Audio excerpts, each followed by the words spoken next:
Could it finally be good? No. I've learned my lesson. Doesn't matter how good it seems, it's not going to be good. I know this. I've learned my lesson. But damn it, I want to be interested. What's up, guys? Mason the Brock Henderson here, and this is Fear the Walking Dead Season 6, Episode 3, Alaska. So on the whole of it, this one was fine. Unfortunately, it's just based on a premise that, like I said in the season when it was introduced, which I think was last season, Al and Isabella are not that compelling of a couple. I think we've gotten to a point now where one-day romances are kind of a thing of the past. Like sometimes, yeah, you can have an instant attraction, but it rarely happens anymore. Where you just see somebody, you talk to them for one day, and just boom, instantly you're in love. That doesn't really happen. It's unrealistic. That's why a lot of modern day Disney movies have been making fun of that, because they were the ones that perpetuated that trope. So they're making fun of themselves for that.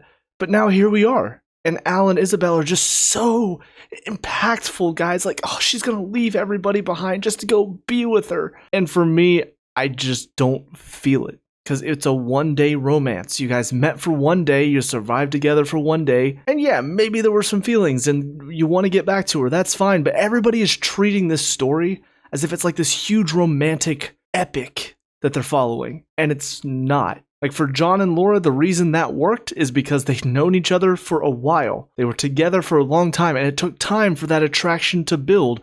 So me wanting to see them get together, me wanting John to find her, hell, even Dwight and Sherry. You know, they're comparing Al and Isabel to Dwight and Sherry in this episode. That's not the same at all. What Dwight and Sherry went through with Negan and her having to go on the run, that's impactful. That is emotional storytelling. Al and Isabel, they met for a day.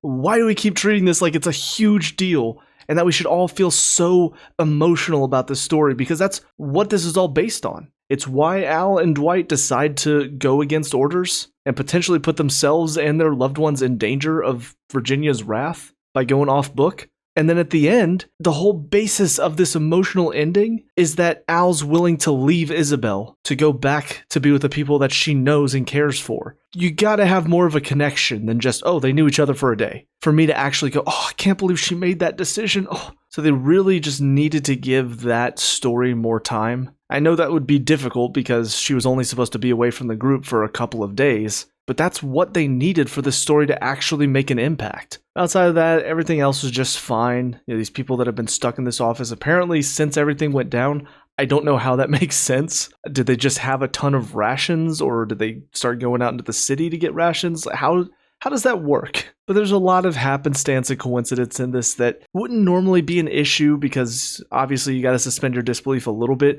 But because of how this show works and how many times happenstance saves our main characters, those moments just become more and more highlighted the more that they do something like this. Yes, of course. Of all of the rations that whatever group Isabel's a part of all the rations that they could have left up there, of course one of them is specifically for the bubonic plague to save Dwight and all these people. Of course, why not? You have this whole horde that's stuck behind a bunch of furniture, so they let them out to take them out one by one, but then eventually that breaks apart and it starts coming at them in a group, but they all survive anyway. Like I said, where most of the time I would shrug and say whatever, those types of moments, because we have so many of them, it just gets old real fast. But really the only other two things to talk about, first of all, obviously Sherry shows up at the end. Again, another kind of chance coincidence that she just so happened to be in the area, saw the flare, called out on the radio. It's a nice reunion, but I feel like there's gonna have to be some answers as far as what she's been doing this whole time. How has she survived all on her own? So I don't know if it's going to be connected to this other group, which is of course the other thing to talk about. The people that are spray painting the end as the beginning. It just sounds like another group of people that went crazy, think that walkers are the way to go. That when you die, oh, it's not an end, it's a beginning. Like, that's what it comes off as. I don't know if that's what their whole mantra is going to be. But if so, it's just going to be another group of crazy people that somehow think walkers are the way to live.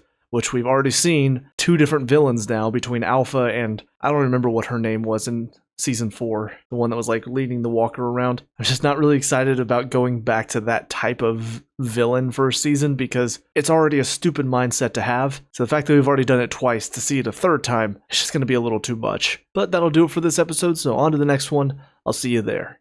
And now episode 4, The Key, which is kind of ironic since the key doesn't really come in until the end of the episode. And just to touch on that real fast, while I do like Morgan's story right now, I mean just him going out with the dog, which I will say, just like Daryl's dog, if anything happens to that dog, I'm coming for the show writers. Figuratively, of course. I wouldn't actually threaten violence because that would probably get me in trouble.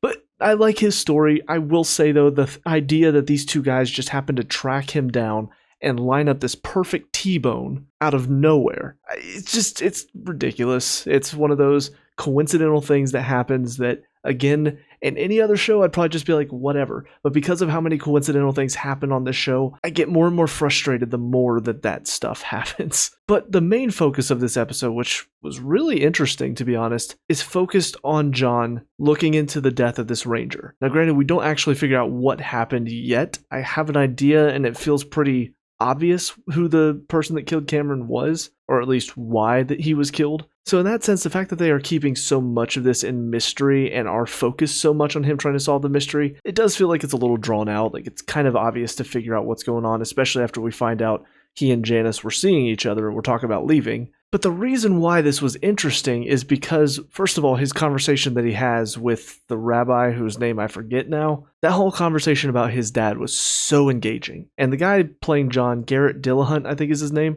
I've talked about him before. He's a great actor. And this was just another example of how he can just really bring you in, because he seems so natural in every role I see him in.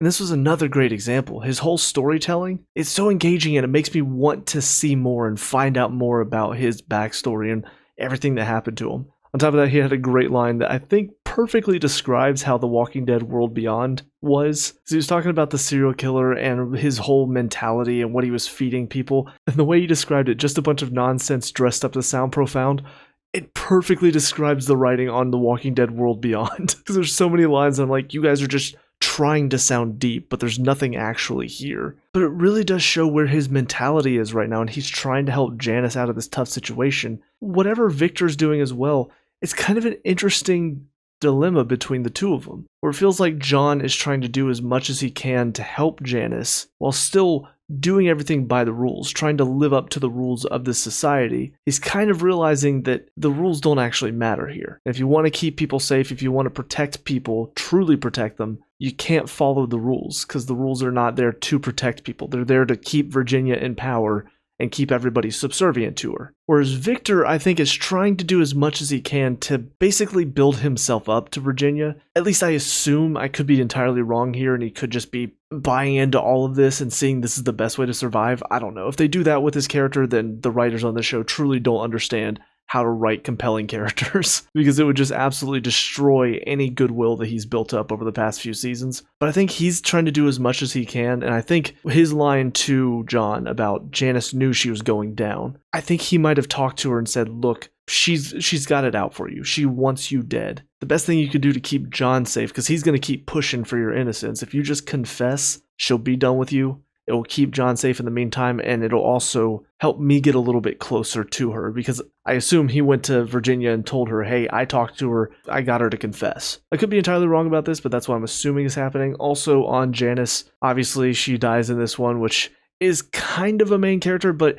it's one I don't even really know. I mean, I called her Jadis a couple episodes ago, so clearly I don't know her that well. She did say in this one, Tom's gone. So if I remember right, Tom was the bigger guy that they rescued, and then he died on the bridge near the end of last season. I think this was his sister that he was searching for to begin with and then found her. So I guess that's who this is. But again, I didn't really know her that well, so her death doesn't really impact me that much. But of course, we do see at the end of this one, Virginia's building John up. She gives him the key, brings June over, which it's funny because I was calling her Laura, but actually I looked it back up and she introduced herself as Laura to Maddie and all of them at the baseball field, but her name was June. It's just kind of funny how I'm like, Laura, June, I don't remember. We're calling her June now. That's fine. So I will say there are interesting things here. Now, will they carry through on these stories? I don't have the confidence in that again, but at least it's got my interest. At least there's something here that I could say, I kind of want to watch more. I kind of want to see where some of these stories go. And that's not really something I could say about the past couple of seasons, at least not by the end of it. And I do think that's what has me worried, because at the beginning of season 4 and 5,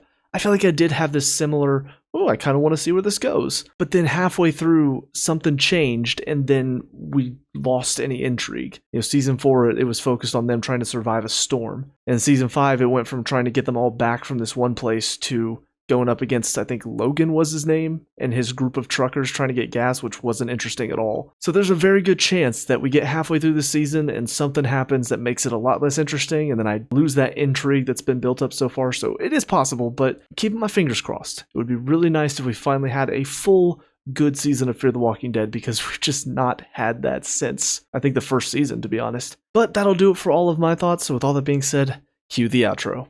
Hey guys, thank you so much for watching that review. I hope you enjoyed it. First and foremost, please leave your thoughts in the comments down below. I love having discussions with people, so whatever your thoughts were, whether you agree or disagree with me, please leave them down below. Obviously, no spoilers. Also, if you did find yourself enjoying this review and you want to see more, please leave a like and subscribe. It really helps me out. I also have a gaming channel as well as a channel where I talk about soccer, so if you want to give those a follow as well, that would be much appreciated. And lastly, if you want to help me improve upon the quality of these channels, I do have a Patreon. All of this is in the description below. With all that being said, I hope you guys have a great day, and I will talk to y'all later. Peace out.